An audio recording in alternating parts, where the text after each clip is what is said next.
Thanks for tuning in to another episode of Gun Culture Radio. This time, instead of having Zeke talk at you guys and make you aware of the sponsor, I figured I would just do it myself. The sponsor for this podcast is SDI, Sonoran Desert Institute. You can check them out at sdi.edu. It's a really cool opportunity if you're interested in being a gunsmith. They have some other firearms technology degrees. Just check out their website. They do take GI Bill. So any veterans out there, it's a cool opportunity. You know, you can't hate a job, in the gun industry. I assume a lot of people listening to this show are gun nuts just like me. It's cool to be able to have a job doing something that you love. Turning a hobby into a job is the true American dream. It's not 2 cars in every garage and a white picket fence. It's having a job that you love. That's the American dream right there. And that should be everyone's dream. That should be the human dream, not just the American dream. Anyways, check that out, sdi.edu. Really appreciate them for the sponsorship. This show is not cheap to make. It's not too expensive either, but it does cost some money. So anyways, appreciate that, and hope you guys enjoy the show. All right, Dad, so you're on my show again. What now? I said you're on my show again. Oh, okay, I know. Did you notice? I know. Here I am. Yeah. Got to appear intelligent. Yeah. You thought we were just going to have a regular conversation, and I set up all these mics and cameras. And That's right. Oh, are we on the air? Yeah, we're on the air now. Where was the introduction? Oh, sorry, you don't get one.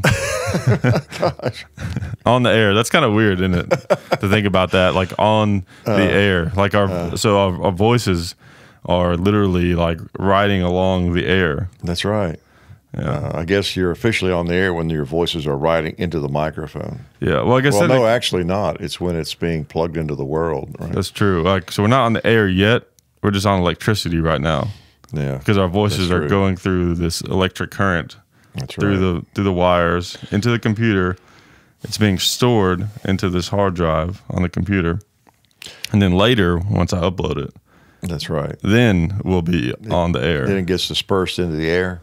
Well, of course, that goes back to the radio days, and radio waves. It literally going through space. Yeah. Let's see. So, are we still doing that? We're actually. Well, Wi-Fi. Yeah, for the Wi-Fi, we're sort of through the air. Yeah, I mean, I upload the videos through Wi-Fi, so. Well, yeah. It kind of depends on how somebody's getting it. Yeah. Somebody's listening to it. We're not really on the air for example, like 10 Outdoors 9. He still uses a dial-up modem, I think, for computer access, and so we're just going through the wires to him. It's hard to get away from that. The sound, though, is the thing. Like on dial-up, that the sound is just so like comforting. I know. When you're logging on, like I listen to that. Yeah, I know. I love it. Go over to his house. He's getting on the internet. Yeah. I use that to go to sleep. I listen to that when I'm going to sleep. I know. It helps me relax. Obnoxious. Yeah. I think it takes him. He said when he uploads a video, it's like either 8 or 10 days to upload one through that. Yeah. That's why he hasn't been uploading as often. That's right. It takes him a really long time. But yeah, he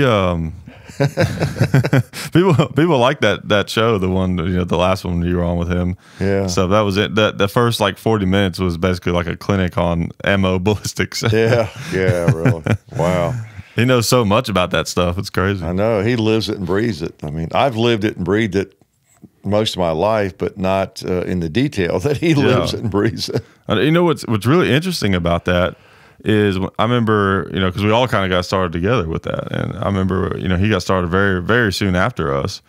And I remember him talking about how he wanted to do some ammo tests and some of that kind of stuff the first time. Mm-hmm. And, his reaction, and probably our reaction too, was kind of like, oh, yeah, that'd be kind of cool to try, Yeah. Like obviously, you're going to be kind of a hack at it because it's like, I mean, come on. I mean, you're just some guy with a camera. Yeah. And it's really been education in new media because now, I mean, in a way, he's one of the premier ammo testers. I mean, like he does it just as good as the professionals. Yeah. I mean, that's the thing. He does. He tests it right, does all the calibrations and all that kind of stuff, and some weirdo guy that you've known since before I was born. I know, some weirdo guy. That you got into guns is like the one of the premier ammo testers out there. That's true. It's interesting. He already, I think, had a shotgun or something maybe, but I just sort of fueled the fire. When I met him, we worked together. And well, that's kind of probably how it always goes. It is. Not too often do you just completely 180 someone into guns. They have to be a little interested at first. No, but you'd be surprised. I mean, we've had people in the family like that they're almost went from 0 to 100. That's true. Yeah. Just started getting into guns and collecting them and shooting all the time. Yeah. That had not done it before they had a visit to the range back in the day. Yeah.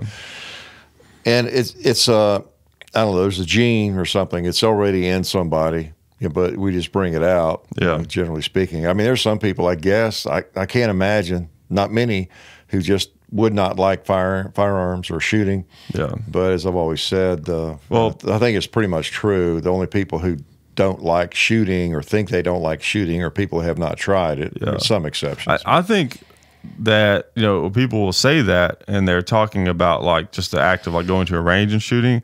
I don't think that's what it is that truly converts people necessarily, although it's obviously fun. Like, for example, Piers Morgan, they got him to shoot, you know, when all that was going on. And he admitted, he was like, it's really fun, but it didn't change his mind because, you know, in his mind, it didn't matter that it was fun. It was dangerous to him. Oh, yeah. But like the thing that I think really changes people when it comes to the experiencing guns is not they realize that it's fun. They realize how nice it feels to know that you've got options. Mm-hmm. You know, you sit in your house at night, and if you've never had this experience before, like if you've never had guns before, then you probably haven't thought about too much, like, you know, what are you going to do if someone breaks in past, like calling the cops and grabbing a baseball bat? Mm-hmm. But if you have a gun in your house, you know that if someone comes in with a gun, you have an option. You have an option, like a realistic option. I think that is what really changes people, is when they get a gun, put it in their house, and let it sit there for a while. Even if they don't even go out and shoot it, even if they don't really do anything else with it, they just have it and it's just in their house. I think that probably has. I think you're impact. Right, because there are a lot of people that don't really shoot what they have that much, and in the last 6-8 years have bought a firearm to have for that reason. And I've known a few people through acquaintances at work, different things that are kind of in that category where they're not big shooters, but they went and bought an AR-15, you know, or a nice pistol, and just that one or maybe two, and it's just for the reason that to have it, you know, you don't want to ever need it, but you never know. And it's that middle of the night scare, you know, the sliding door, someone kicks it in. You know, what do you do?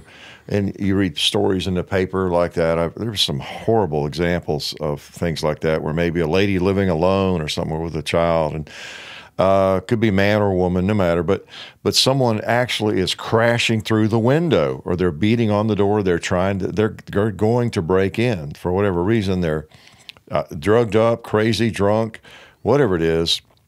They know the person doesn't have an alarm. They don't care, whatever it might be, but something is going to happen really bad within just a couple of minutes. So it doesn't matter whether you've got a cell phone, you can call the police. They're not going to be there in time for whatever's going to happen. And how can you consider yourself a realistic person and think through that scenario and not come to the conclusion that, well, I'm probably going to have a gun? I know, exactly. And no matter who you are, even if you don't like guns, if I try to be objective. If I did not really care for firearms, I do care for my life. Yeah. And I would rather not give it to some lowlife, you know. I mean, at least have a fighting chance. I can see myself, if I did not like firearms, just like I don't have any fetish about fire extinguishers, but I have one almost in every room. Yeah, you got to. Yeah. And I don't enjoy the idea of fighting a fire. I hope I never have to do that. But, you know, if I have a fire extinguisher just for that reason, I can see myself having, you know, an AR-15 or just a really nice firearm with 2 or 3 magazines somewhere in the house where I could get to it in that worst case scenario. Even if I didn't like the gun, maybe have it locked up deeper than I should in order to have quick access, but having the firearm. Just being able to, even if it is locked up and you're just so terrified of the idea of having a gun in your house, just knowing that you can eventually get to it in like a reasonable amount of time, like that's a huge step. Like at least you have the option. It's kind of like, I look at it kind of like if you get a flat tire, for example. Yeah, it would be great to have one of those, what they call them, I just drew a blank, those jacks, you know, like they use at mechanic shops where you just pump it, you know. Right. Forget what they're called now for some reason. Hydraulic or? Well, yeah, they're hydraulic, but I forget, there's a name for them, I forget. But anyways, yeah, you'd love to have one of those with the spare tire just right there handy and just everything you need, just bam, pull over. Oh yeah, no problem, jack it up, put the tire on there and go on your way. You'd love to have that, but as long as you have what you need, that's the main thing. You know, even if you have to, like those cars with the tires like up underneath the car, and you got to go through thing to get it down, and it's like, and you got some really crappy little jack you got to figure out how to use, and it's like a bunch of weird stuff. It's like, at least you have the tools for the job. Yeah, it sucks. You know, it's not ideal, but at least you like have everything you need to get the job done. You know, and it would be that, even if you had to have your gun locked up, at least, you know, you have it. You have a chance, yeah. You would think. And if you know, like in New York State in last week, when those really scary, you know, prisoners escaped, and they were at large for, wow, actually it was for about 22 or 23 days, I think, totally. You know, say you do have a gun locked up. It's really not that accessible. Well, in that scenario, well, maybe we just take it down a few notches here, and that gun is actually sitting in the corner. Right. You know, maybe the magazine is up on top of the fridge or somewhere secure, but I'm going to have that gun a little bit handier. And don't you know, a lot of people, you know, went through that. That's always a real educational experience. Yeah. And I always, you know, tell your mother, you know, we talk about that. So, you know, I just have a feeling a lot of people rethought gun control in New York over the last 20 days. You just know how many, it may have been hundreds of people, thousands of people even, with those two guys at large, had committed murders, horrible murders, and had nothing to lose. And they just were trying to survive, and they weren't even sure where they were. Think about how many people actually really did go through the thinking process of reevaluating a little bit, maybe. Like maybe didn't have a firearm. And, I mean... They at least thought about the possibility, probably. Yeah, it had to at least streak across their minds every time they could. I'm sure it was in the news up there, even more than, you know, nationally. And just had to cross their minds. Let's see. I've always hated guns. Would never have one in the house. But guess what? Those guys... They could actually be out in the backyard right now. They could be targeting my house right now. Yeah. And it's very realistic, you know, especially when they were, zoning or zooming in on them. They knew kind of in the areas where they were. Yeah. And if you lived in that area and you were a gun hater, good luck. Yeah. You know? But don't you know, though, that I mean, it's been scientifically proven that you're more likely to injure yourself with a gun in the house than an attacker. So you're right; they were a lot better off. You're gonna have to stop denying science at some point, Dad. You're gonna have to get up. You're gonna have to wake up, start being more progressive. I'm a denier. You are. You're like those people that thought the Earth was flat. I know it. You know. I know. You see, when I made that comment in the Deep Woods thought, there were several people who, well, actually, everybody didn't think the Earth was flat, you know, and you know, and the Greeks and the various folks. Well, yeah, I know there are people who kind of sort of figured it out, maybe. But by and large, I wasn't talking about last week or or in 1920s. But there was a time when almost anybody walking upright. Yeah. You know, looking around would just know that the Earth was flat. Yeah. You know? Well, the guy would have. What was the guy? What's the guy? The famous guy that tried to tell people that it was round, and they like put him in jail. Oh, I know. Yeah. You know, so people love to. They don't get that it's just supposed to be like a fun idea, and they want to like overanalyze everything. Well, actually, you know. I know. Yeah, and that's okay. And then too, some people have an agenda. Whoever it is, all of us, you know, like the gun haters, they can come up with reasons, like the statistic, well, a gun is more dangerous in the house, and to the homeowner, you can justify anything with statistics. You can justify anything with anecdotal evidence here and there, and that's what we're all good at. Man hears what he wants to hear and disregards the rest. Paul Simon, right? That's just the way we are. So that's why you just have to do your own research on anything and figure things out.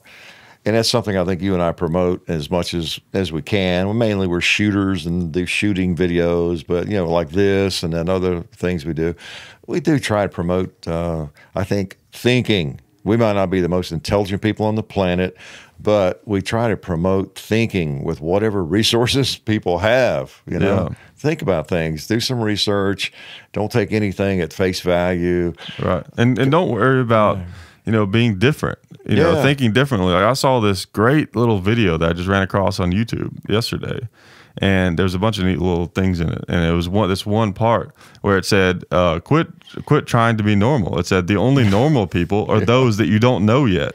Yeah.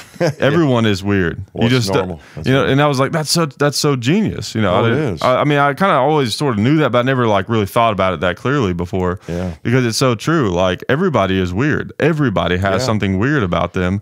The only people who are normal are just the ones who you don't know what their weird thing is. That's right. That's it. So everybody is weird. Think of everybody you know. Yeah. And that you know kind of well. They're all weird in their own ways, aren't they? Yeah. Everybody is. It's only, the folks that you see portrayed on TV or something that seem normal. You hear about it in the news, like, oh my God, I can't believe that guy, sent a picture of his junk to that person or whatever. And it's like, they're just, everybody's got their weird. They're like weird things are like cockroaches, like you might only see one or two, but they're everywhere. Yeah, that's right.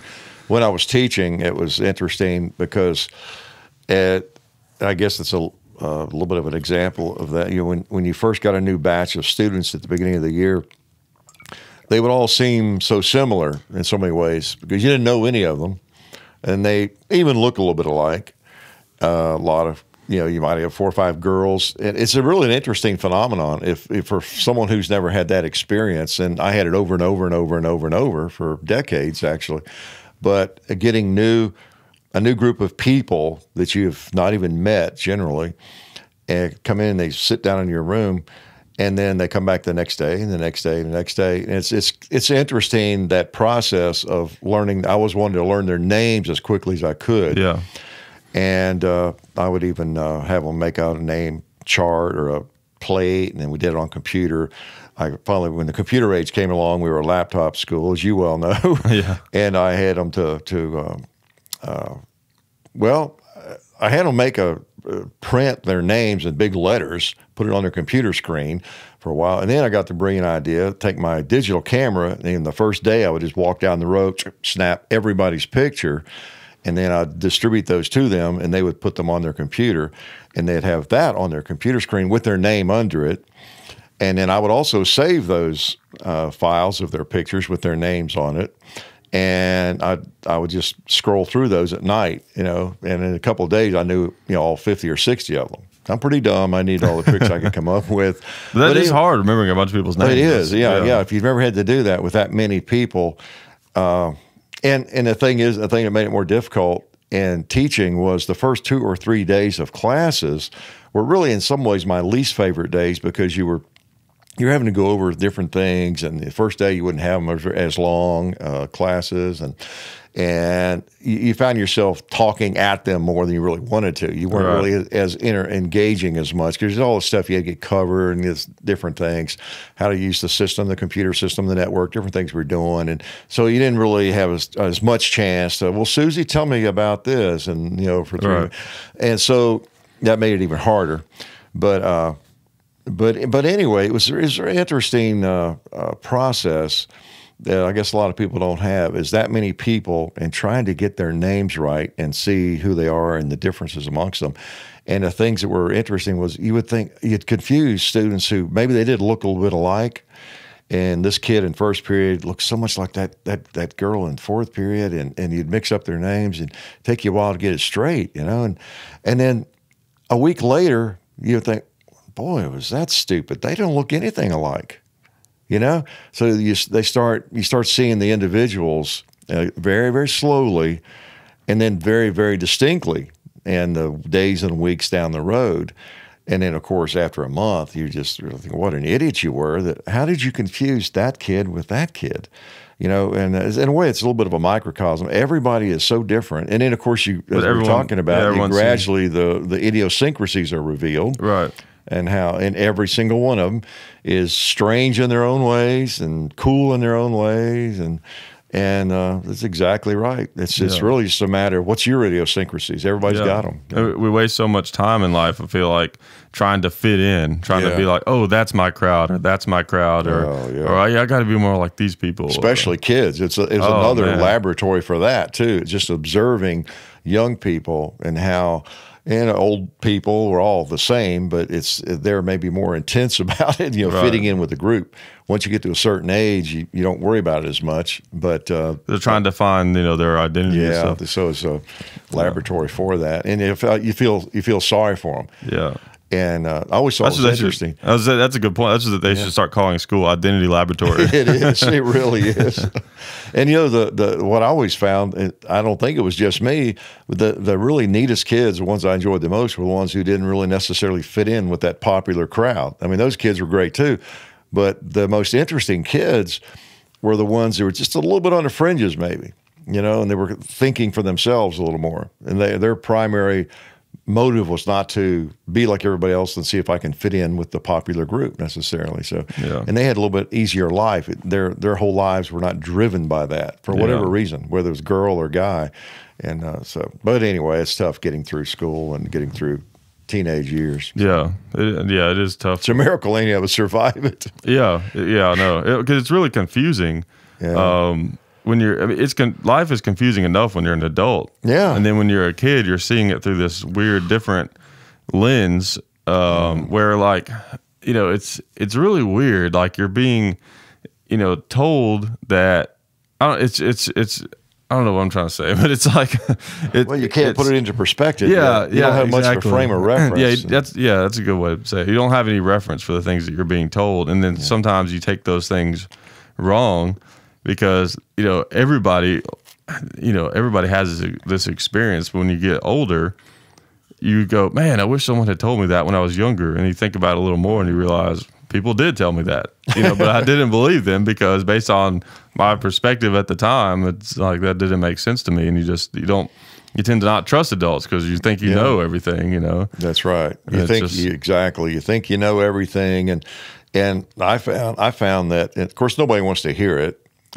Somebody I forgot who it was, some brilliant philosopher that I probably knew back in the 18th century or something, but that, what is it? The not the genius, but the experience maybe is the word, the experience of, what is it? Something about the wisdom of experience being incommunicable to youth.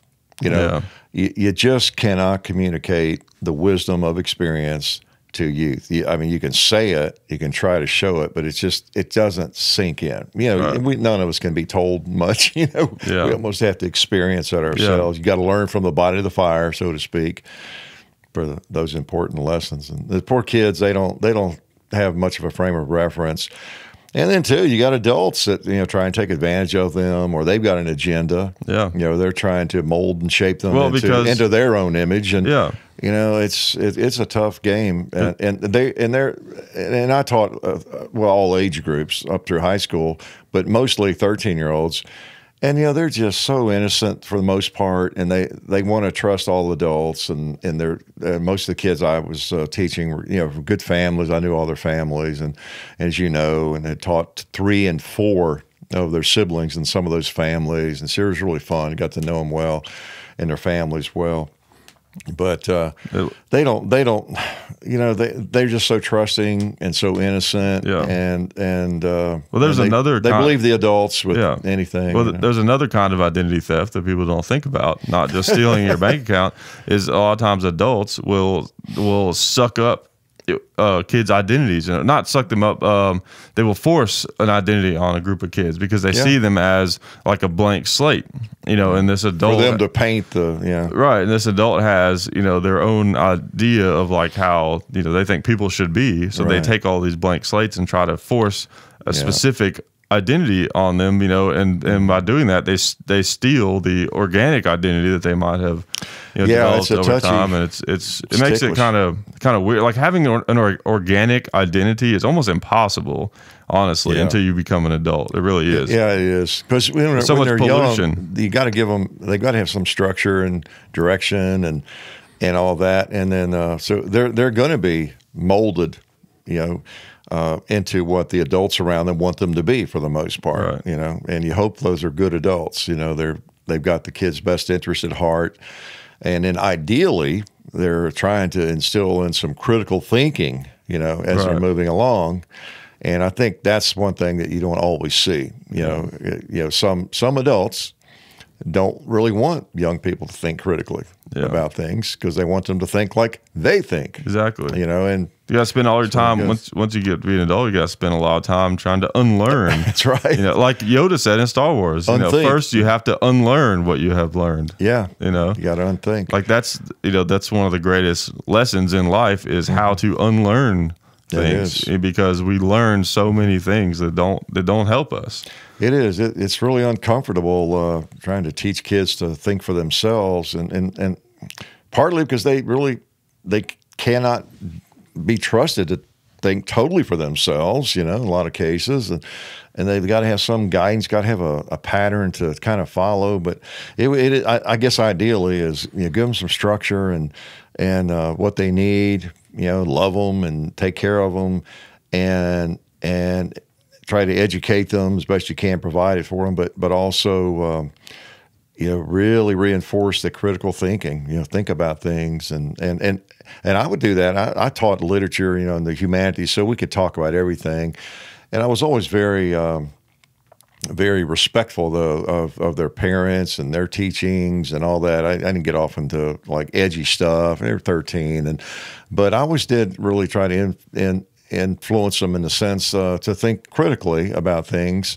and to remind them that there are some scary adults out there, you know, and then they knew that. Their parents had taught them well, but you got to be careful about some of those scary folks that are out there amongst us. Just look at the news, and also be aware that people have an agenda. I have an agenda. We all have an agenda. Anybody who's trying to sell you something, just be aware of that. We have your best interest at heart, but we all have our own peculiarities and our own agendas, our own preferences on things, and we would like for you to be like us. Yeah, it seems like you can almost sit a kid down, tell a kid, and be like, "All right, you notice how like adults are, things that kids can do, like adults do, like way better. They're a lot better at it, right? Mm-hmm. Like, oh yeah, I understand that. They're a lot bigger, stronger.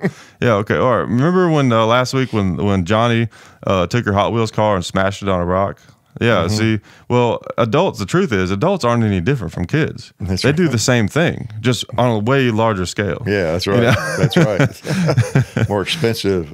Yeah, exactly. Instead of smashing your Hot Wheels car, they might break into your house and kill your dog or something. Yeah, it's all tough because, kids have to be protected. And that's one of the areas, whatever you're talking about, with gun control, firearms, whatever it is, certain substances and drinks and all that kind of thing, until the child, and of course we can argue about the age, but we just really do. The laws and the rights of society just don't fully apply to you when you're 15, until you get to be at least what we consider an adult, Right, unless we wanted to have some survival of the fittest system. Which you can't, that's right. I don't all think the freedom we talk about, in other words, with adults, and I'm all for that. You need it doesn't people to apply guide to kids as much, unfortunately. Yeah, I agree. Although they do need some freedom to think, and the sooner they're not just directed in every little thing they do, the better. Well, freedom to think, but not necessarily the freedom to indulge in like potentially dangerous experiences.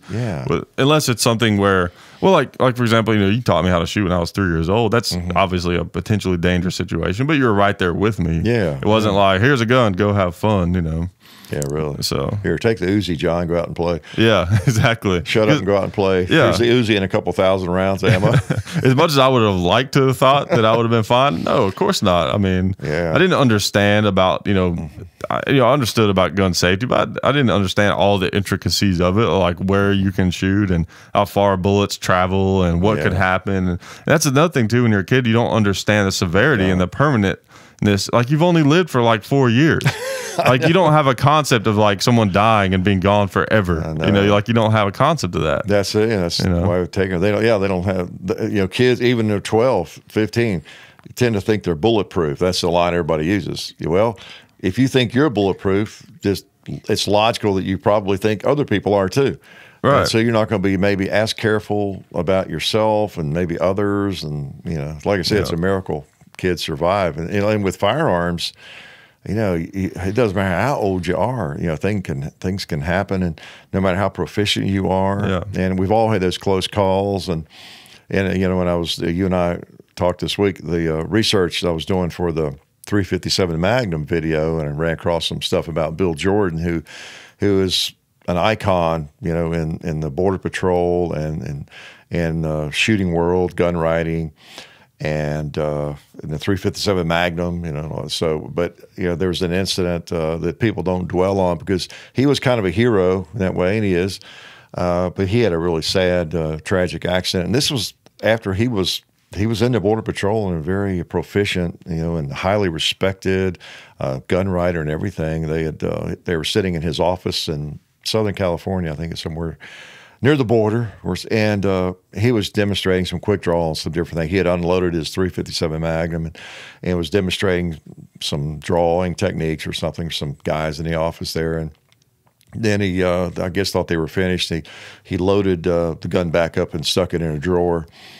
And I don't know, as the conversation went on, then he reached and got it again for some reason and just was sighting on the wall. Maybe he was demonstrating trigger control or something, and he just shot right into the wall before he got to it. He'd reloaded the gun. Yeah. And here is someone who is extremely proficient and probably even taught gun safety and everything else, and he shot a hole through the wall, killed a fellow agent, shot him in the head. I didn't even know about that until I got into the research. And then I had to go a little bit further to say, well, did this really happen?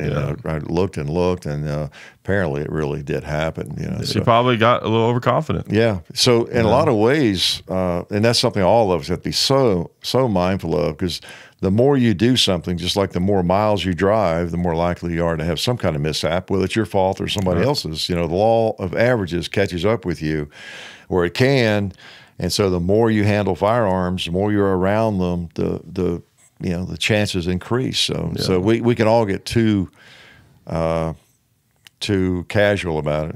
Yeah, and even great people, make mistakes. Yeah, or do things that are not so great. I mean, Gandhi, brain fade.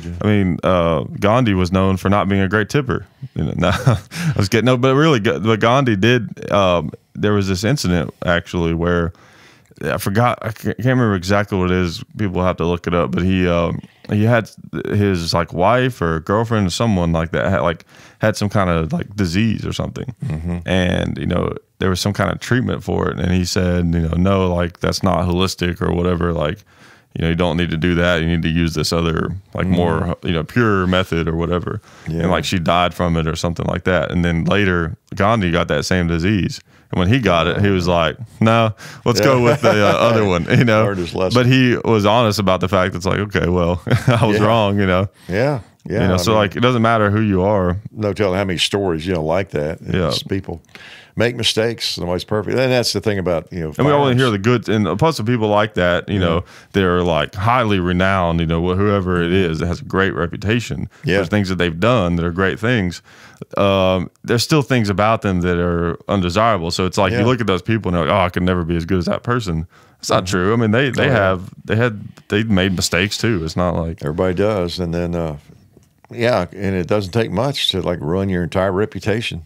Somebody can be just 99%, what we think of as the perfect person, but then they screw up, or they do something wrong, or they've got a serious flaw that's revealed in their character or something. And so nobody's perfect, and anything can happen. Because think about most people that are involved in firearms and have been involved in firearms for whatever 10, 20 years, they're convinced, they just know they'll never have a problem. Right. And it's very how does that make sense? How does that make any sense when I've been driving all these years and we've all had experience at something for years and years and years, but we maybe run that stop sign or we didn't see that light, so things like that happen. And so it could happen with a firearm, at any time. So you have to be double. That's why it's nice to really pay attention to all of the rules of gun safety, because if you forget one, then another one should save you. Should save you, right. It's like your mother, she is in the nursing field, they teach you to, when you're getting a hypodermic ready to give a shot, I'm saying, what does he said? You read the label when you get the bottle of medicine out, and then you check it again, I think, just before you pull it out. And then you triple check though before you go give it to the patient and whatever. Yeah. So it's like 3 times, I believe, you're supposed to read that label, see that label, make sure you got it out of the right source, that kind of thing. And reduces the odds. Yeah. Think about it. We all may grab some. May grab some ammo. We're going to go do a video. Grab a box of ammo, get out on the shooting table. Oh, it's the wrong ammo. When you check something 2 or 3 times, though, that's why you can never be too careful. Also, we all know how our mind can play tricks on us. Yeah. Sometimes, because you think you saw one thing. Yeah, there's this phenomenon that happens where our brain, like, okay, so when we first look at something, or if we see something out of the corner of our eye, or we first glance at something, our brain tries to understand what that is before we've even really had time to look at it and see what it is. Like that's why sometimes you see something out of the corner of your eye and you're like, what, is that a person standing over there? And it's like a tree, right? Because your brain, like, just from the cues that it saw, it tried to determine what that was. Right. So like that same thing could happen when you look down in the chamber of a gun. Like maybe there's something there, like there's just a gleam of shininess or just whatever it is, something, or the reflection on the chamber, or something weird happens and your brain kind of goes, empty or something. Yeah. And it's not. That's right. And you don't look at it long enough to really see. That's one thing that, like, the way I do it when I check a gun to make sure it's empty, I look long enough to be mindful that I'm looking. You know what I'm saying? I don't just glance. Not glance. I look long enough to where I go, that's empty. Like where I'm actually thinking about, like, I'm in the moment and I'm seeing that is empty.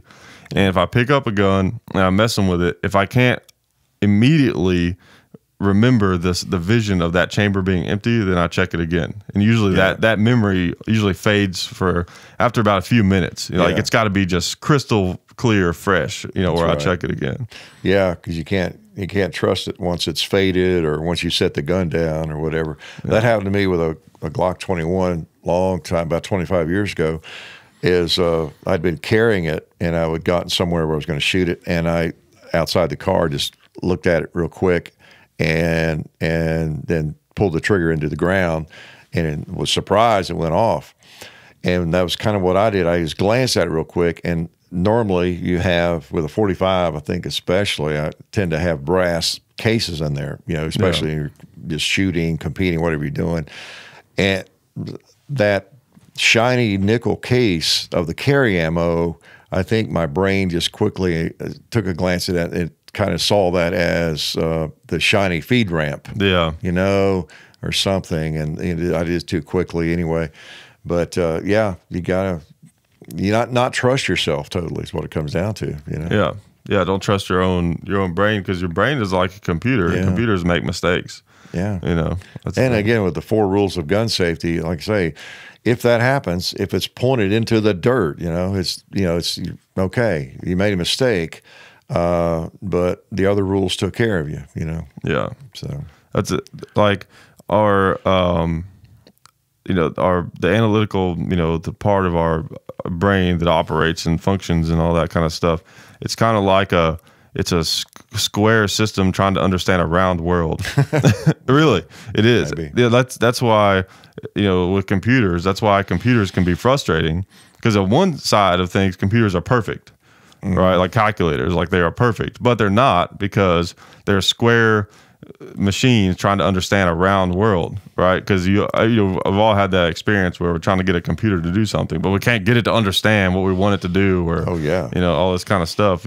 Like if it understands what it's doing, it's perfect. But that's the problem; it doesn't understand a lot of times, and that's how our brain works. Like just like I was saying, we don't understand what we're looking at or what we're dealing with. Our brain doesn't. Yeah, differently. Our perception plays tricks on us there, especially if you're trying to perceive something very quickly. Right, which is why I think like mindfulness is really important, where you're kind of just projecting yourself into the moment that you're in, instead of like just an idea of like, if you check that chamber real quick, you're kind of just in the frame of mind of an idea. Like I have an idea that it's like, because of kind of what I think I saw, it's clear. But instead, it's like really just live in that exact moment of, here I am holding a firearm. I'm looking at that chamber, and I can tell by looking at it that it's empty. And then, it sounds kind of silly, but I mean, it really does makes a difference when you do something quick like that. Oh, I know. Anything can happen, because you sometimes see what you expect to see.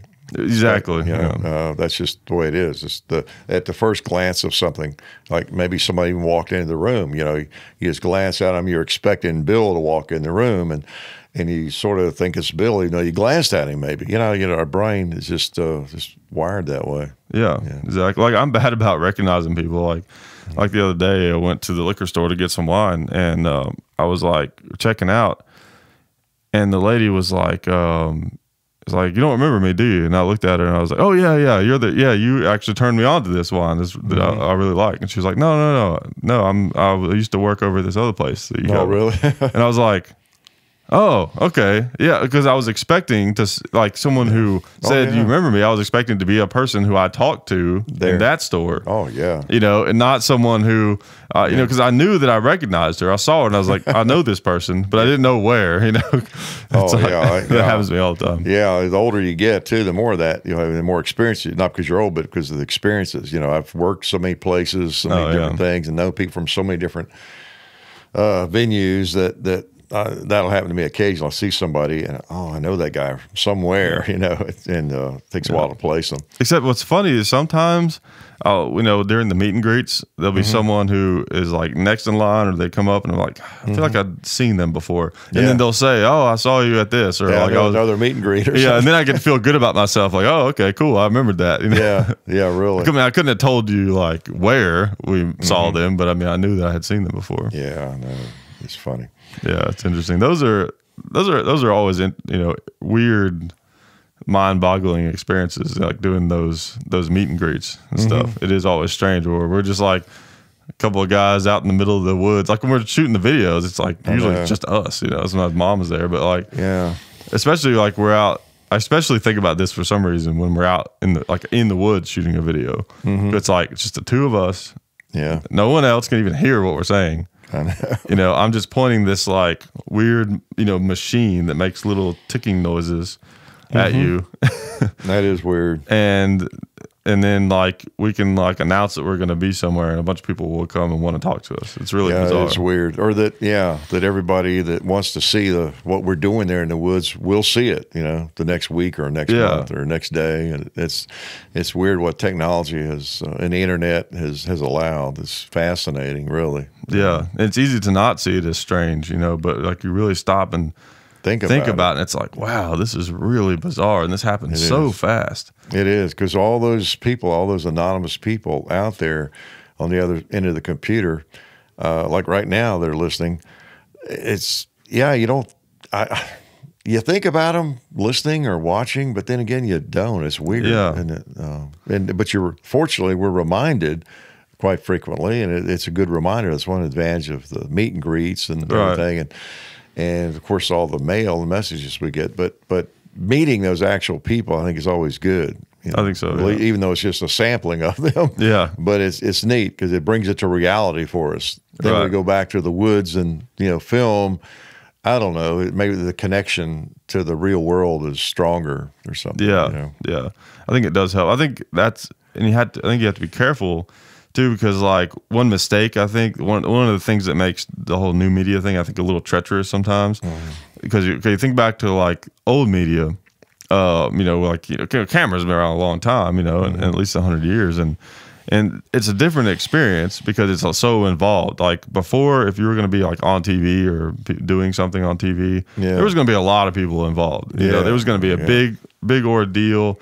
There's going to be a lot of people around the set and telling you how to do it or what should be done. Be careful of this and watch that. A lot, and then you're going to do those scenes, and then it's going to be reviewed a million times, and it's just it's a big ordeal. Cut this out. No, that won't work. And take number 16 is the best. Let's do that one. So you have a lot of chances to uncover like weird things. Yeah.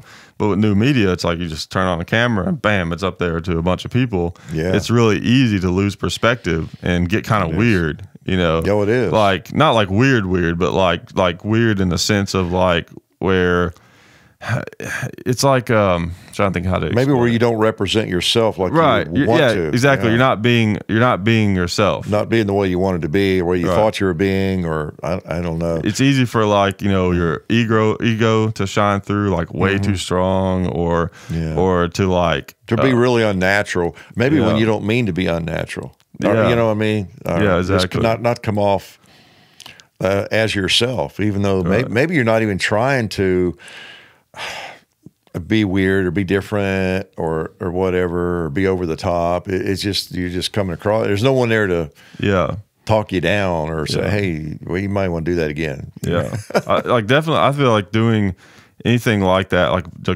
by yourself, where there's like no one else around, I think is a bad idea. It's like you have to have someone there to go like, what? Why'd you say that? Or that was weird. Maybe you shouldn't say that. Yeah.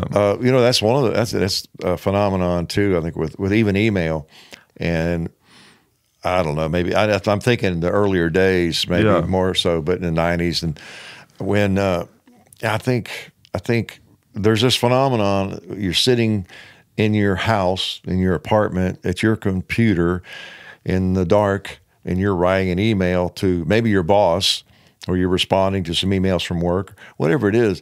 There's this this false security kind of thing you have, and you're liable to write something you didn't mean to write, or whatever, or say a little more than you normally would say to like someone's face. Because even if you're not prone to doing that, anybody can fall a little victim to that, I think. It's just a weird phenomenon whereas there's something about it probably in going on back further into the past where you actually type out the memo or whatever is on a typewriter, or you write it and then someone else types it and it gets I don't know. There's just more of an editing process, or more time to think about it. I mean, right now, you can say anything, you can film anything, you can write anything, and it can be in front of millions of people. Literally, only the pro athletes. There seems like every day there's, of course, news is always looking for news, whatever it is, but their Twitter, comments, somebody famous or whoever it'll be out there because they said this and said that, and and that's probably another good example of that. You got this professional athlete or entertainer, and the reason we know about them is because they are famous and it makes the news. I don't even follow Twitter that much. What we put on Facebook ends up on Twitter, but I start with Facebook, but I'm not a Twitter person, necessarily. But I can see those guys, gals, they're worth millions, and they're communicating with each other on Twitter, and they've got 1 million followers or 10 million followers, and they just, whatever comes to mind, and they're at the breakfast table in their house, drinking some OJ, or a bourbon, whatever, for breakfast. And they, let me put this on Twitter, real quick. And, it goes out to millions of people. And then the news media picks it up. And it was just some little afterthought they typed into their phone. Also, you have the troll phenomenon where it's like whenever you can put your opinion out there, or put a piece of yourself, out there into the, the internet universe, there's a thrill associated with it. I don't care who you are. A lot of people probably don't realize it, or they deny that it exists, but there is a thrill that's associated with it. It doesn't matter. Like anytime, we put up a new video, there's a little bit of a thrill. What are people going to say? I mean, there's a thrill, associated with it. It's cool to be able to throw something out there. Which is where like the whole troll thing comes from, which I explained before, but that also gets people in trouble. Because they're like, ooh, like if I say something a little, like the more edgy or the more unsure about how people are going to take what you said, the better the thrill. Right. So if you're an athlete and you have like an insane amount of Twitter followers, and that if you make a controversial comment about the rebel flag situation, that's going to give you a thrill, because you're like, oh, what are people going to say? I got people's attention. My comment was relevant, or it meant something. Where if you looked at it rationally, or if you were in like a big group of people, you might never say that. Absolutely. And that's one of the things about the anonymity, of course, of the internet, and it's why a lot of comments are intentionally a little edgy or maybe insulting that people will put on a video, because it kind of puts them in the game. You know, they said something that people will react to, whereas, you know, not to come down too hard on people, but there are a lot of people who probably are living in an environment, their home, wherever that is, their basement, their mom's basement, wherever they are. Maybe they're living a life, quite honestly, maybe it's because they're just really young, but they don't feel like anybody listens to them. Yeah. They don't have an audience. Nobody cares what I think. But by gosh, I can get on my computer and I can go on any place, Hickok video or anywhere I want to go. Get a big reaction. I'll get a reaction because I'll call that guy an idiot and he's holding the gun wrong, you know. Yeah. And so it's kind of sad, but they might be right, but but they're a lot of times just going for a reaction, and they get they get a reaction. It's a thrill. It's a drug. Yeah, it is. It is. You're right. It's no different, you know, from a drug. All drugs are is they just tell our brain to put natural chemicals and, you know, natural, you know, whatever things into our body that gives us a good feeling. You know, so it's no different from a drug. It is a drug. They get a reaction. It's like gambling. You know, it's a drug. Like, you're not actually ingesting any chemicals that react with your brain, but you're doing something that causes a reaction. And whenever that reaction is positive, you get addicted to it and you want more and more and more unless you have, you know, self-control. And by a positive reaction, for them, any reaction, even a negative reaction. Well, they're kind of expecting negative. They're hoping for. That's probably what they want. I guess. And the thing now, though, the thing is, this has been going on so long now. The internet's been so big, and you know, I think it's fading a little. Like not the internet, obviously, but the troll situation. A little. Yeah, the internet will never last. Yeah, I think it. If you are a thinking person, even if you have a tendency, a desire to troll, like somebody's video or just somebody's blog or whatever it is, and do that, you would think it would have to cross your mind. Okay, I'll get this great comment, get a reaction, and I think it's clever, but don't you know that most people who see it these days are just going to kind of feel sorry for you? Yeah. You know, it's like, I mean, it just is going to scream. Because people know what that is. People who have diagnosed it. They figured it out. We've got them diagnosed. They're trying to get a reaction, which in turn kind of means like what I was talking about. On some level, they're really lonely. They're a lonely loser. Yeah, exactly. I mean, think about it. I might be a lonely loser too. I don't know, but it never occurs to me to troll stuff on the internet. Yeah. I guess I should be proud of that. I don't know. Yeah, I kind of am. I never go watch one of 22 Plinkster's videos and try to think of something mean to say or something to make him feel bad. Like Plinkster, I saw how you really did that. That trick shot, that was fake. I mean, I don't know. Yeah. I wonder if like there's kids out there or people out there who. Who are living with their parents that are like too old to live with their parents, and their parents have like a really awesome basement, let's say, and that would be like a sweet place to live. It's probably happening. They intentionally don't live in the basement. Yeah, they're afraid to live in the basement. Yeah, they live like upstairs. No, I don't want to have to tell somebody when they ask me where I live in my mom's basement. Yeah, exactly. Yeah, really. That's the situation. It's got to be, and probably thousands of places where maybe the dad's gone or is deceased or divorce situation, and so there are people who actually are living in their mom's basement. Yeah, that are. See, like I lived at home a little longer than I should have after I dropped out of college. But see, I never lived in the basement. You were upstairs. I was upstairs, so no one could ever accuse you of being a troll. Yeah. Exactly. But the basement was not a good place to live, so it worked out. That's right. You could have answered that way. You could have left some troll comments. Say, "Oh, you're some dumb kid living in your mom's basement, aren't you?" You said, "No, my mom's upstairs." Yeah, I live on the same level. Yeah. Oh man.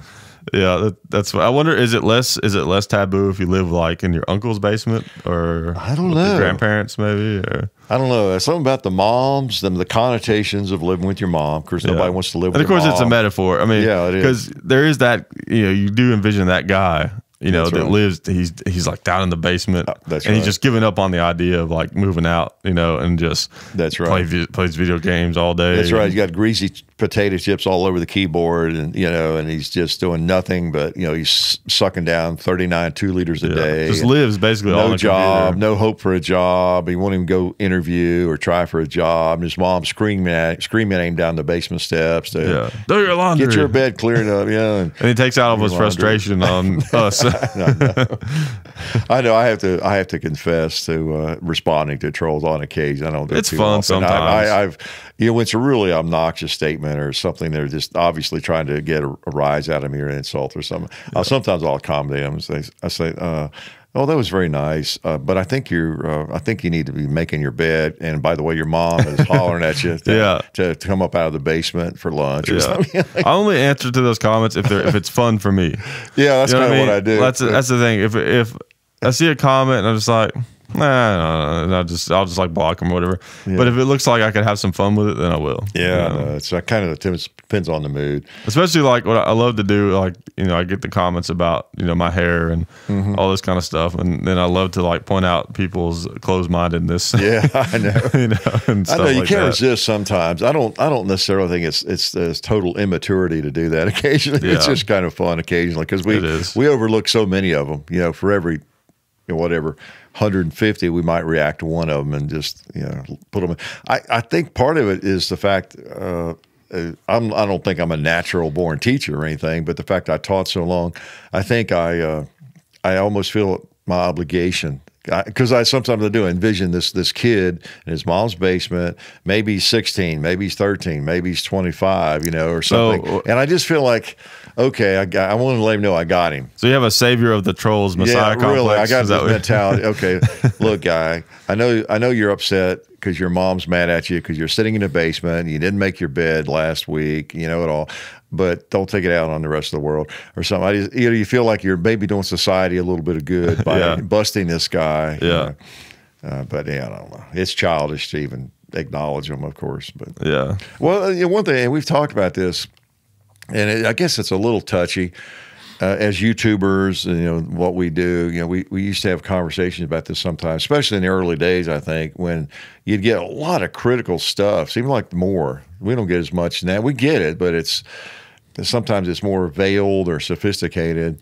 There's more envy involved, I think. But when you get all the stupid stuff, and we never did get too much of it, but maybe some other folks we can think of got a little bit on certain things. But we would have conversations about it, what I'm getting at. And we would talk about how, and I think we've even talked about this online maybe to some extent, but I mean, not to sound too cavalier about it, but we are not putting a video up. It's not like an election campaign or a situation where the only reason we're putting a video up is to see what everybody thinks about it. Right. Now, we welcome comments. But that's an interesting part of it. Yeah. Like I was saying before, there's a little bit of a thrill that you get from that. Yeah. Like it wouldn't be as exciting to put up videos if there weren't comments. Some people kind of look at it that way, like, okay, you put this out there on the internet, so you're all right. Let's jump on, let him know what he did wrong or right. Well, that's all well and good, but we know what we're doing, what we want to do at least, and what video we're doing, and the purpose of it, and we're going to just obviously from our channel from day one, we kind of had an idea of what we wanted to do, and that's all we've done. We haven't changed dramatically. This is what we think we have to offer the world, whether it's worth anything or not. And I guess we do have a little bit of that attitude. If you like it, fine. If you don't, that's fine. Right. This is what we do. This is what we do. This is how we do it. Yeah. How many times have I gotten the comment, you talk too much? Yeah, probably do. But not to the point where that's where how we do our videos. Yeah. And I mean, and not to insult the listeners or viewers, or both of you out there, whoever there are, but well, wait a minute. They're viewers and listeners, I know, or just both. listeners, right? I know, because you can't. I mean, unless someone has the sound turned all the way down. But we really are going to do it the way we want to do it, and we're probably not going to change dramatically unless 9 out of 10 people start saying, there's something about this that's really irritating. I think it depends on what it is. Like if a lot of people are really irritated by something that we do that we're not really that like attached to.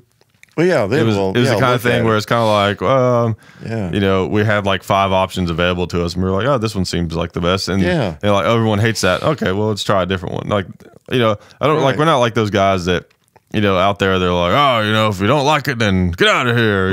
Like real aggressive about it. But yeah, you're right. Though, but there's an element of that to an extent. This is what we do. We maybe can't do it any better. Yeah, well, it's what we like. That's what we like to do. Like we're not going to do it in a way that we don't like. That doesn't make any sense. Yeah, like exactly. We do what we like, and if you don't like what we're doing, then that means you don't like what we like, and that's fine. Yeah, Yeah. So Yeah, so I don't know. It's hard to explain really. Anybody who does videos kind of knows, I think. Yeah, and that's one reason that I think like some people I know in this business get a little too offended by trolls. I won't name any names, but one reason like trolls don't bother me, and I think why they don't really bother you too much, is because, like I said, we're doing what we like. So if someone has a problem with something that I'm doing, like I don't look at it as offensive. I don't look at it as any more offensive as if I told my buddy that I just saw a movie and I just loved it and he said he hated it. Yeah, he has a different taste than me. It doesn't matter. It's not offensive to me. Yeah, you know, it's like we make the type of material that we like. Someone doesn't like it, then they don't like what we like. That's fine. Just like they don't like the car I drive, which we've had comments about that too. Yeah, but, they probably wouldn't like other stuff that I like. Yeah, so, you know, like imagine that. There's lots of things I don't like that other people do, but so what? You know, that's their life. Yeah, exactly. That's the point of life. You know, people argue over that stuff, like you know, about being different. Oh, you like that? You're stupid because you like that. It's like, you know, if everybody was the same, it would be so boring. I know. Well, a lot of it does go back to the attention and the grandstanding. You know, people want to grandstand before a big audience and be able to get their word out there. So that's okay. We're real fortunate we don't get that much of it. We get some every day, but it's not that much. And and of course the fact we're talking about it sounds like we care about it more than we really do. I'll tell you, the only ones that do kind of irritate me a little bit, but not like where I like make me mad, but just kind of like, oh, come on, you know. Is of course now we're going to get a bunch of these, but please don't bring on more. Except it would be hard to anticipate this. But when we get a comment and someone is like really forceful about, like real condescending in a way, like you need to be doing this and that. Yeah. And if it's something ridiculous, then I'm just like, fine. But what kills me sometimes is they'll be like really rudely condescending about something we need to be doing. And it's already something we're either planning on doing, you know, or thinking about doing. No, I know. I hate that because it's like, oh, okay, now when I do it, it's like this guy gets the satisfaction. I know. Like the thing I was telling you about. Oh, I know. Then you're tempted to not even want to do it, you know? Yeah, exactly. Like I told you, I talked about this on the show before. Like I had just gotten back from Lowe's. And I bought those LED lights that I've got, you know, tacked on the wall, you know, because that was one of the things I've been trying to improve is the lighting, you know, situation. Yeah, I don't have an unlimited budget, you know, it's been a gradual process. And I just got back from Lowe's, just set the bags down, hadn't even opened the boxes yet. And I was like, I'm going to, you know, go on there and check comments real quick and stuff, mail. And I got on there and there was a comment from a guy. It's like, oh, yep, lighting still sucks on the show. I was like, I don't even want to put these up anymore. I know. Let's turn down all the lights. Yeah. Yeah. That's funny. But, you know, you got to laugh at little things like that in life, though. Yeah. That you got to stay on course with what you want to do and not let, you know, a small vocal minority, you know, direct where you're going, of course. Yeah. And sometimes it's nice. Like, you know, I kind of like the, you know, the subtle daily beating that I get from reading comments. You know, it's good. It keeps you humble and keeps you from thinking like getting too high of a opinion of yourself, which is never good for anybody. No. Yeah, it's good to be, you know, confident and sure about yourself, but starting to think that you're just like so much better than other people and that you got to constantly prove it and stuff like. That just gets bad fast. Oh, yeah. You can never. How do you prove that? Yeah, and you see so much of it. That's one thing. It's like I don't know. I can't help but it's like all the time when I'm out in the world. Like like some people get mad about like, oh, look how that person looks, or you know, look how that person. You know, I can't believe that they do that or they partake in that activity or whatever. Like I don't care about any of that kind of stuff. The stuff sometimes it bothers me when I'm out in public. It's like, look how that guy's like trying to impress me or trying to impress other people or like how tough that guy is trying to act. Or it's like people's attitudes are all just about like me. How can I be better than everyone else? How can I show it off? Be better, look better, or act better, convince people I'm better. Yeah, you know, and sometimes people just do stuff that they like. It's not that they're trying to be impressive. If someone wants to dress nice or dress well or whatever, then maybe they just like that. But sometimes especially out in the country, sometimes there's a lot of, you know, people where you can tell. Sometimes I really feel like I can, maybe I'm just being naive, but sometimes I feel like I can tell the difference between people who have cool cars or big trucks because they like them, or people who have big trucks and cool cars because they're trying to show you how cool they are. Right. It really seems like you can tell the difference sometimes. Yeah. You know, I know what you mean. That's what wears me out. I just wish, it's like, come on, man, just chill out. It's like nobody cares. I know. You know, just be cool. It's like you don't have to like just constantly try to impress everybody, you know? Yeah, because the sad truth is most people don't really care. Yeah. Dude, you know, that you got the loudest muffler in the county, you know, or whatever it is, or the biggest truck. If you like it, great, you know, or whatever it is. That's again, critical thinking. If people just could do what you want to do what you follow your own direction, and don't worry about what other people are doing. That's kind of the thing that's kept me out of like the biker culture. You know, I love my bike. You know, ride a Harley, I love it. It's great. You know, ride it as much as I can. You know, I was all about, you know, like, hey, I'm going to start hanging out with bikers. They seem like cool people. And it's like, I mean, obviously, you can't generalize them. A lot of them are. Yeah. But there's so much like tough guy element, you know, with Harley riders and stuff. And it's like, I don't know. I mean, there's lots of great people, I guarantee you. And I know some of them. Oh, yeah. You know, that do that stuff. But just a few of the assholes, it's worth it to me. Just stay away from it. You know, I don't care. I'm just going to ride my bike and enjoy it, you know. Yeah, I know. I don't need to go to bike nights and all that kind of stuff. Yeah, there is a culture surrounding almost anything like that. You know, with bicyclists, motorcyclists, firearms, and sometimes it's a healthy culture, sometimes it's not. Sometimes within that culture, there's segments. Yeah, you know, and there is a big segment within the motorcycling culture, the Harley culture specifically, I think, and the gun culture, that it's all about that. You know, like just I don't know, not. And the fine show off is that tough guy kind of thing. And the fine china culture. I mean, that's right. It's like people who collect fine china. It's like they constantly have to brag about like how they're so much better. A lot of them act like sissies too. You know. Yeah, I mean, you go to those shows and stuff, and they're just like, it's I've ridiculous. been to one of those. Oh man, but it's like it's an identity thing. You know, back to what we were saying at the beginning of the show. It's like, a lot of it comes from people. They got to have an identity. If they don't have an identity, then they're not sure about who they are and what they want to do in life. So it's like they latch on to something, and sometimes people will take it to too much of an extreme, to the point where they're like, this identity is so them that anyone who's not that identity is like the enemy. They're the other team. Yeah, that's right. Oh man, oh yeah, and that gets at the heart of the problem of society as much as anything. You know, everybody's got to have and it's a natural tendency to have a group that we can feel we belong to, whether it's a street gang, motorcycle gang, ISIS, whatever it is, some group of people that love us and will give us meaning in our lives. They may not love us, but they accept us. And, you know, I mean, that's it. What it comes down to. And I think the identity thing plays a big role in these mass shootings that happen. Honestly, like you know, there's obviously a lot of parallels between these guys that do these mass shootings. Oh yeah, they're usually well, I feel like disturbed goes without saying, but other than what they did, like before, if you like looked at, you could tell the future, and you like looked at them, you would classify them as somewhat disturbed. Usually they're white. Right. Usually they're in that age range, you know, like around my age or younger. Yeah. You know, usually like around, you know, the early 20s. Usually 18 to 30 or something. Yeah.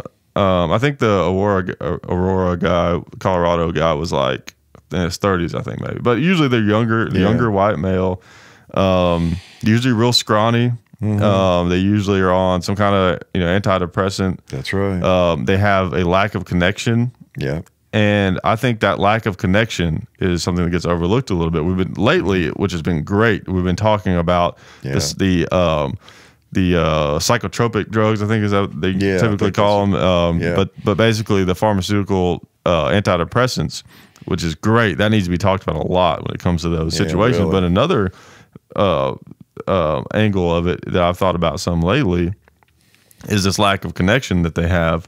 Mm-hmm. And part of what it could, where some of this may arise from, is they are people like everyone when they're young, right, are searching for an identity. Because people, when they get a little older, they typically kind of are over the whole identity crisis thing, right? So that kind of plays into how they're all usually younger people, right? So they're in an identity crisis, and they are in the epitome of an identity crisis because they can't find it. They can't find one, and they have no connection. They don't have any good friends, or or they don't feel like their family understands them, and they're totally disconnected. And through that, it causes I think a couple of things. It causes them to hardcore seek out an identity, and also it makes them very jaded to the idea of hurting people because they have no connection, with people. They don't have no empathy apparently for people. Yeah, exactly. And they go shoot up a bunch of people. That gives them an identity. Yeah, that's part of it. Because they don't. I'm like, how many people? And of course, we talk like it's every day, but of those events and those people, those individuals, like how many of them had been, it'd be interesting to go back and like you say, and look at the last year of their lives. Right. What did they do? Have a calendar of events for them.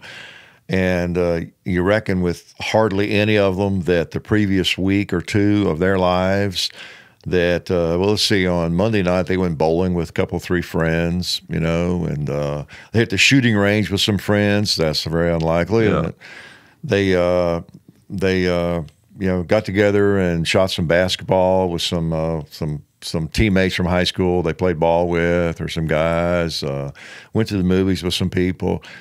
You're not going to find much of that. No. You're going to find them probably in their mom's basement, playing video games, and of course that's where video games get a bad rap, because if you are isolated like that, it's not the video games. That is one of your easy sources of refuge, right? But that's one of those things where it caused it, right? That's one of those stats that easily gets kind of weird, flip-flopped around. Like I could have 1,000 problems in my life. So many things have happened so bad that I just start drinking a little bit. Well, I don't really drink much, but I start drinking, and I start drinking more. And, whatever happens, I lose a leg, and everybody I know, my friends are killed or whatever. And I start drinking more. And then I go jump off a bridge. Well, it's really easy to focus on, Greg had a drinking problem, man. He was just drinking beer all the time. Yeah. Well, it wasn't the beer. Yeah, it was just an easy refuge. You know? Well, it's kind of like the thing we talked about at the beginning of the show. It's the same kind of phenomenon of like, if a gun in the house is more likely to be used against yourself than an attacker. And that's true. Like it is. Like that is a true statement. Statistically, it's a very true statement, because statistically, you're a lot more likely to decide to kill yourself than someone breaking your house and try to kill you. Yeah. But what does that have to do with it? It's so crazy. Like, that has nothing. My car is more likely to kill me than it is to save my life. I mean, just so many weird parallels. Like that's why I almost hate stats. Like I almost have no interest in stats altogether, because they just confuse the point. And I'm like you. I don't. It doesn't impress me at all. The media or whoever's throwing out the stats, they're just so full of themselves. And did you realize that in the last 5 years that 93,000 people have died from bee stings on the planet, or some number? Any number that gets into the thousands sounds like a lot. Yeah. You got to, and they use that. You got to, per capita, well, how many people who were stung by a bee died? And how many people are there on the planet? When you get right down to it, okay, well, let's see. As we really look at those statistics, that means 1 person in Kentucky died from a bee sting, and 2 in Tennessee, and 3 in Texas. So however you throw out all this stuff. You could say, I guarantee you there's probably a stat out there somewhere you could probably find that would say men with long hair, with shoulder-length hair, are more likely to be violent criminals. Oh, yeah. And that might be true. And the reason for it, if it's true, would be because typically to have a job in society, you have to kind of conform to the typical haircut, right? Yeah. Of how people look. So if you don't have to conform to like how people look, then that means that you probably are either a criminal or you have some kind of job, like what we do. You're a rock star or something. You're independently employed. Yeah, right? I'm independently employed. Right. I can look however the hell I want to look. Yeah. And so can I, believe it or not. I just look like a regular dunce. But you're more likely though if you look against the grain, you're more likely to be a criminal because that's the easier way to not, to not have to, conform. It's not because of the hair. I forget what that's called. There is a name for that. Yeah, there's a word for that phrase, but I forget what it is. It's like you hear so often, and I remind folks that people who have I think that I've heard it so often, I think this is still the statistic. People who have a couple of drinks a day are less likely to have a heart attack. Right. And I've heard that for a long, long time. And maybe there is some physiological thing there. I know with red wine or certain wines, they do seem to help the system and all that kind of thing. But that could be it, and it probably is part of it. But it could also just be people who have a drink or two a day might just be a little less uptight. Yeah. And they're not as suffering from hypertension, or they're not as stressed out. Yeah. Maybe it's their actual personality. You could probably look, someone who visits a shooting range twice a week probably is less likely to have a heart attack than people who don't visit a shooting range twice a week, because they're people who have hobbies. They're a little more relaxed. They go hang out at the shooting range or the bowling alley or whatever it is. Yeah. You'd probably get the exact same statistic. So I forget what the phrase for that is, but it's kind of a false statistic. Yeah. Well, it's like, here's another good one. Everyone's heard this a million times. People who smoke marijuana are lazy. Right? Like everyone's heard that. Everyone knows that. Mm-hmm. Well, think about this.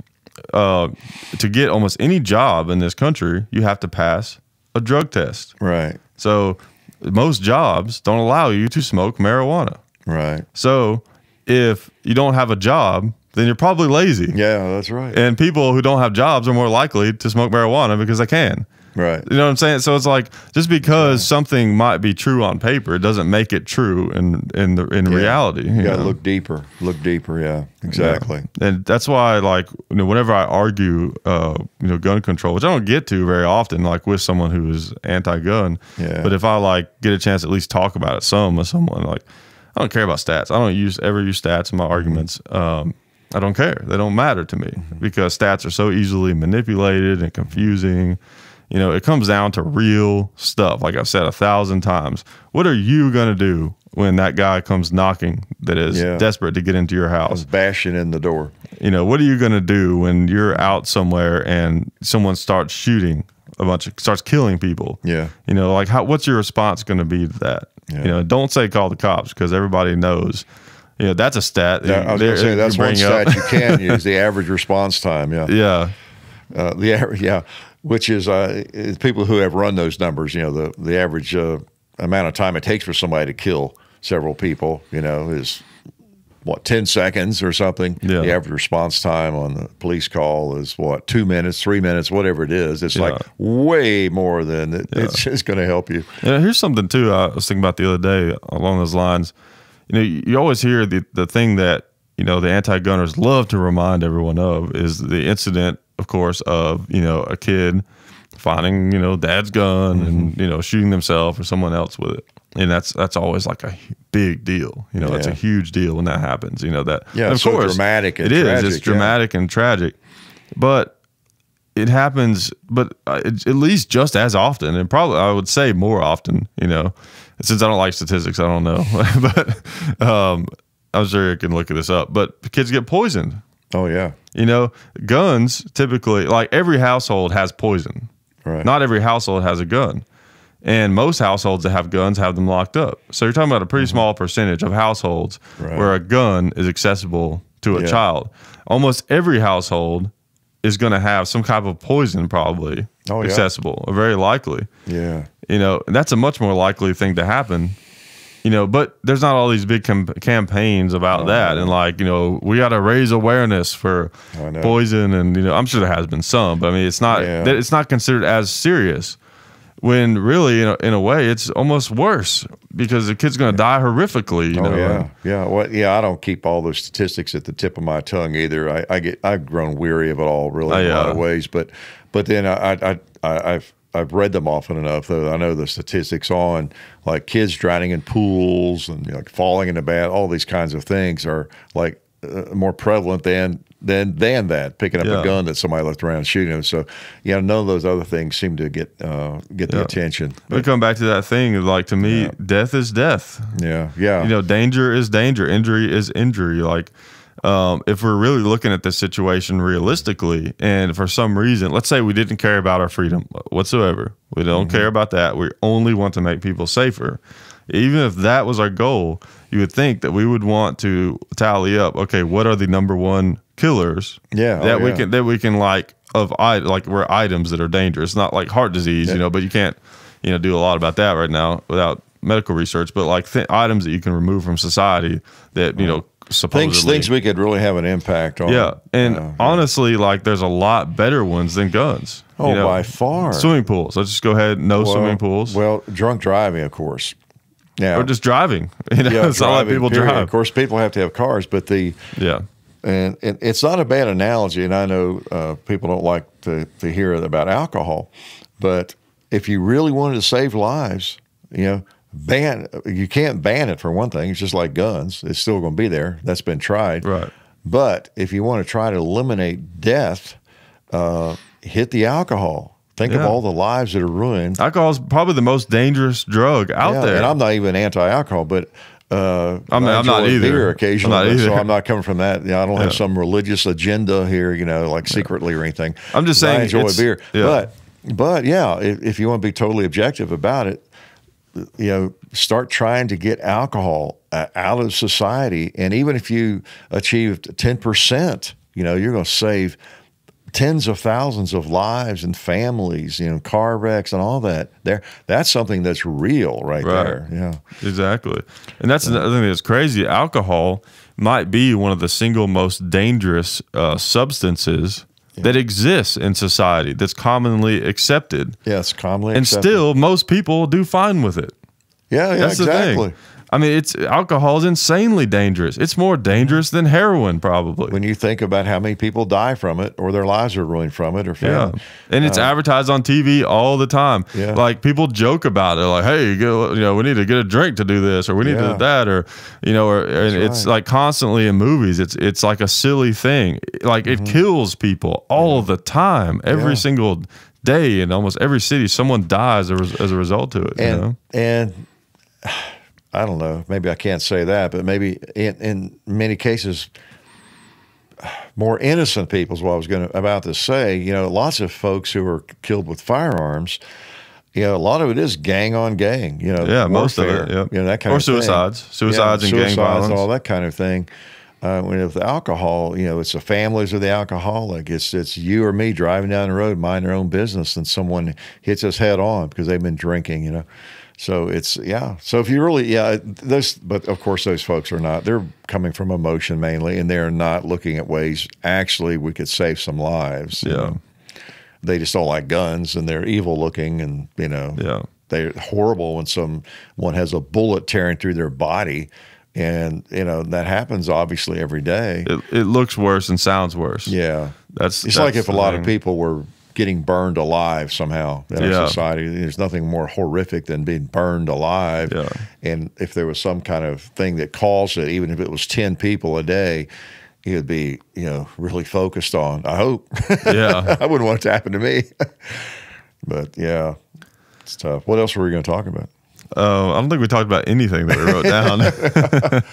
You were going to talk about some stuff we've done lately, guns or... we're going to talk about the safes. Yeah, which is really cool, that Liberty safe that you got. Yeah, that is cool. Obviously I have safes already, but this new one, if you've seen the 357 Magnum tribute video, you saw me mention that everybody saw that. Well, and plus shout out to the safe house. Like they did an amazing job getting that thing down the 10 stories underground. Really. To where we keep the guns, and it's just like.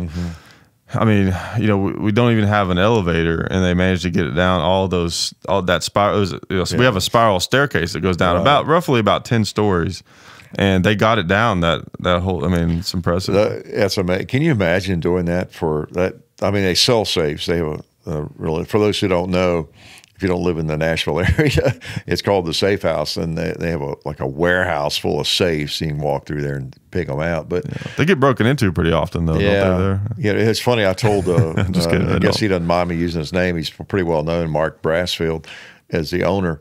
And last time I was in there, and I've been there lots of times over the years, looked around, but I never really know Mark, the owner. Never had met him. He's always out or something, delivering a safe. Yeah. But that's a safe bet. Yeah, a safe bet. But I mean, they got every kind of safe in there you can imagine. Of course, a lot of liberties. And rooms, big room, just full of them, and stacked, beside each other. And I said, you know what? I think I figured out. I bet I know where you keep your guns. In one of those safes out there in your warehouse. And who would know where it is? That's true. Yeah. I said, if not, that's what you ought to do. You ought to, one of those safes, you should bolt to the concrete, like you do when you deliver them. But make it so no one could tell. So one of those random safes out there in that warehouse of safes, that's where your guns all are, Yeah. And maybe you just have a sign on it that says sold or something, so nobody looks at it much, or wants to open it or something, or mark a sign defective. Or that's a good idea. Really? Have 10. Like in your basement. Have like 10 safes. Yeah, and only put your guns in one of them. That's right. It's hard enough. I mean, it takes an army to break into one of those things. So, he got to wear it. Yeah, that's not a bad idea. But anyway, we were glad to get that, and I was impressed with. I was going to say, can you imagine delivering those and installing those on a daily basis? The situations you run into, where that thing does have to go downstairs, like our upstairs. Yeah, especially like if you have to deliver it to like some real like hippie dude that lives in a tree. Yeah, that's right. I mean, geez, I don't know how you're going to get it up there. Heavy and big as they are. What I know. But yeah, it was nice getting that, and we get a little sponsorship there, a couple of videos. Yeah, you're here, nice. hear about him again a little bit on the Mini 30 video we'll be posting probably next. Well, who knows when you're hearing this, but it may have already been posted.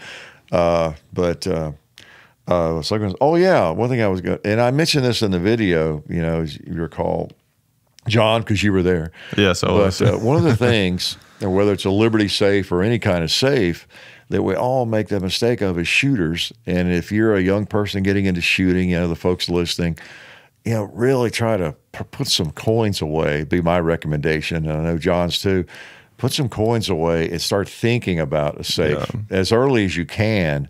Maybe you have maybe it's a minor little stash of money, but you just add to it, because I can't tell you, almost every shooter I know has put that off too long, including myself. You got all these guns. Maybe it's just 10 guns. I mean, before I had a safe, what I had to do was, there's an extra room in my house, and I set it up to where, like, I don't have any kids, but I set it up to where it looked like I had a son. Yeah. And like it looked like a kid's room. And then I had a toy chest. I painted all my guns like orange and yellow and stuff. I don't give away that. And then I put them, I don't do it anymore because I have a safe now, but then I put them in a toy chest. Right. In there, so I figure like if they went in there, like, it's a kid's room. Even if they opened it, they'd be like, okay, toy guns. It's all your pink AR, right? Yeah, exactly. So green Mosin. Yeah, so that worked. That the theory never got tested. I was never broken into, but you have to get creative if you don't have a safe, and it's never as good. It's never good enough. The thing is, and we all know it is, you've got say 8 or 10 guns. Everybody that is into firearms as a hobby, to where you even need a safe, there's always another firearm on your radar. Yeah. There's always 4 or 5 firearms on your radar. Yeah. Probably partly because you watch too many Hickok45 videos, right? Probably. But there's always firearms out there you'd like to have when you get some extra money. So what happens? You get some extra money. You don't go safe shopping. You go gun shopping. You got to look at it almost like if you buy a car that's so expensive that you can't afford to get insurance on it. Yeah, that's what I mean. It's like you got to buy a little cheaper car so you can afford the insurance. You need the insurance. You need the safe. You need the security system and all that goes with it. It's cool though with the safes, the Liberty safes. You get even a detector that detects any vibration of the safe. Anybody messes with it, moves it, even walks up and punches it, and it will notify you on your cell phone. And then, of course, hopefully you have an alarm system and cameras on your house. Well, we've got those claymores that are set up on the inside. Of course, we have claymores in addition to cameras and security system. Yeah. There's a movie. So you have nowhere to step on our porch.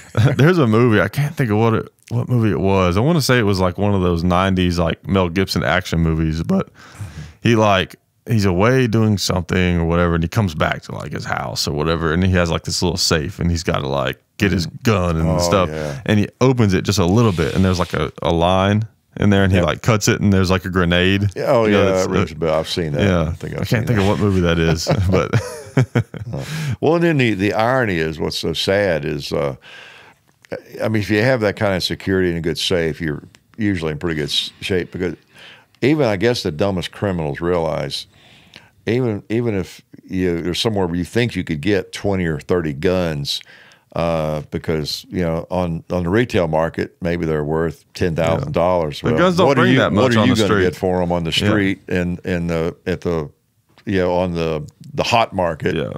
Guns don't really 2,000. Yeah, guns. That's another thing. That's another misnomer out there. Is that guns really don't bring as much as people think on the street.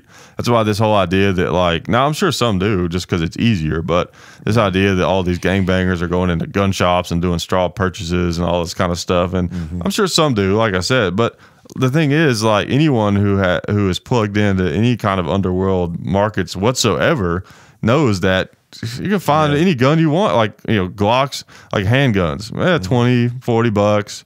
Maybe for like a really nice one, it might be like 150, but they're cheap. You can buy AKs off the street, $250, $300. Full auto. Like why would you go like, oh yeah, let me buy a $900 Arsenal AK?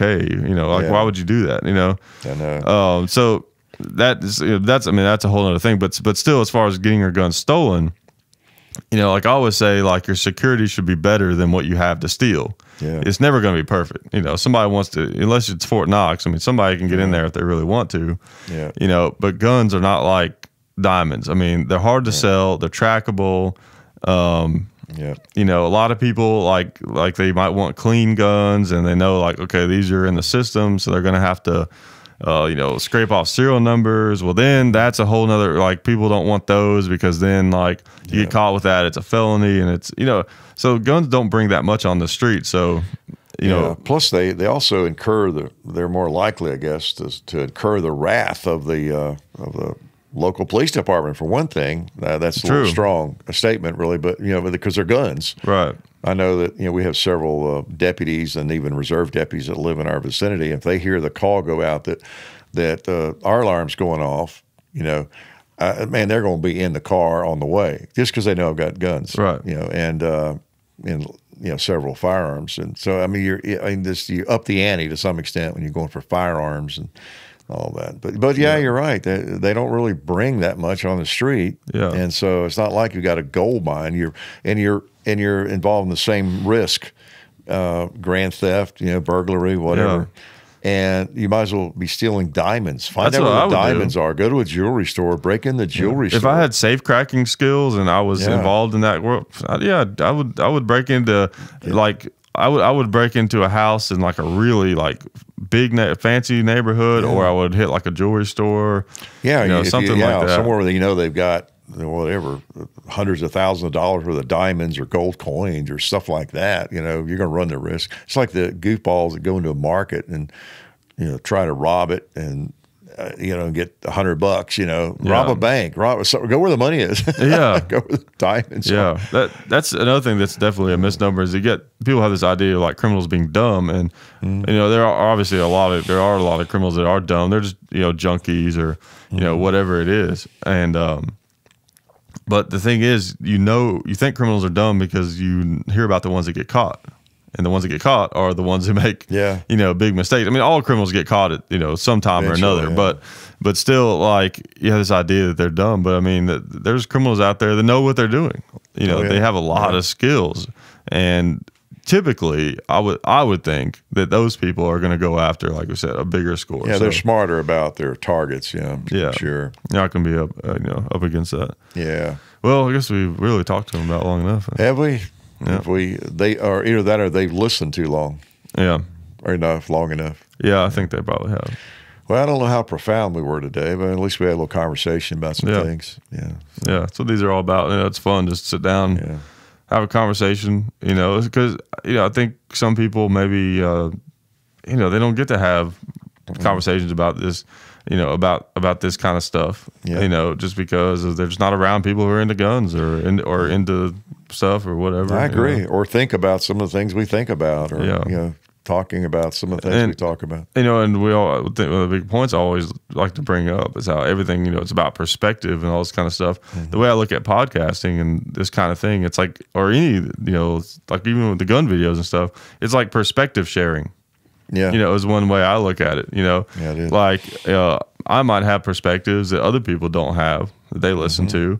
I listen to people on, like, if I listen to podcasts or whatever, I listen to people who have perspectives that I don't have, so we're all sharing each other's perspectives and stuff, and it makes us all better people for it. Yeah, and then we kind of take all that, put it in the churn, and figure out what we think. Just exactly. the more different perspectives you can get, opinions, just like you say, the gun videos, and you get what people are saying about this gun, what do you and I think about it, and what's our experience with it, other people's experience with it. You just have to put it all in the hopper. And that's of course back to what we were talking about earlier, the young people specifically, and then maybe some others too. Unfortunately, they don't have a lot of frame of reference. They don't even want a lot of frame of reference, right. And they make a lot of decisions based on really very, very little knowledge, or looking at what a lot of different people think about something. It almost doesn't matter, I guess, what the topic is or what you're talking about. There are going to be a lot of people who do not look at it the same way I do, you do, your mom does, your dad does. Always remember that, I guess, is some advice to anybody. No matter how certain somebody seems about something, whether it's an adult, a young person, whoever it is, there are probably a few million people on this planet who disagree with you about that. Yeah. So, try to get some different perspectives about it, on it, Yeah, it really helps. It helps a lot because it's hard to get away from the environmental conditions sometimes. Yeah. You're definitely, we are a pretty big product of our environment. Pretty much. People make the whole nature versus nurture argument. I actually think that it's not one or the other, or even an equal balance of both. I think there's one aspect of who we are that is strictly nurture, and then there's another aspect of who we are that's strictly environment. I think they're separate. Yeah. They seem like they're a balance of two because they kind of cooperate with each other. They're the same person. Yeah, but I think they're separate things. But anyways, that's enough for our Southern goodbye. We always have Southern goodbyes on this show. It's always like, all right, I guess we talked long enough. But really, we're going to talk for another 10 or 15 minutes. I know. And then that'll be the end of the show. I know. That's the nice thing about having your own show. So. That's right. Yeah. You don't have to get it approved, a bunch of people in Hollywood. That's right. I just say what I want. All right. Well, we'll do it again sometime. They'll see us on the tube. All right. Bye. Okay, that's fine.